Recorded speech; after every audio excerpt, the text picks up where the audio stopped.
C'est en suivant le cours de la Serre que l'on remonte le temps. Retour en période mérovingienne, entre le 6e et le 7e siècle après Jésus-Christ. À Marle, les maisons au toit de chaume sont la tendance, inspirées des fouilles du site de Goudelancourt-les-Pierrepont. On a pour les grands bâtiments les trous des poteaux de bois qui, lorsqu'on les met en relation les uns avec les autres, nous donnent le plan précis de ces bâtiments à ossature de poteaux de bois, construits avec des murs en torchis, couverts de chaume, dont il ne reste rien, si ce n'est les trous de poteaux qui nous donnent le plan. De ces fouilles est né ce parc archéologique qui s'accompagne d'un musée. À l'intérieur, des objets retrouvés au cours des 20 années de fouilles, comme cette fibule, une broche en forme d'oiseau plutôt rare, ou encore cette hache-marteau.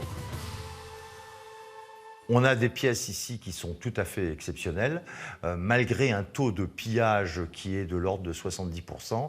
Dans le cimetière, lorsqu'on fouille les tombes, là, on a la chance d'avoir des gens qui ont été inhumés, enterrés, habillés, avec tous leurs plus beaux attributs, tous leurs accessoires vestimentaires et des objets qui les accompagnaient dans leur vie de l'au-delà.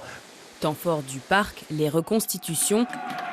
Elles attirent entre 3000 et 5000 personnes, de quoi faire vivre le musée à l'année. C'est l'épine dorsale qui attire le plus de visiteurs. 50 à 60% des visiteurs viennent pour le festival. C'est une façon de mettre à la portée de tous l'histoire. Rendez-vous du 15 au 20 août pour ce festival international. Une dizaine de nationalités seront présentes.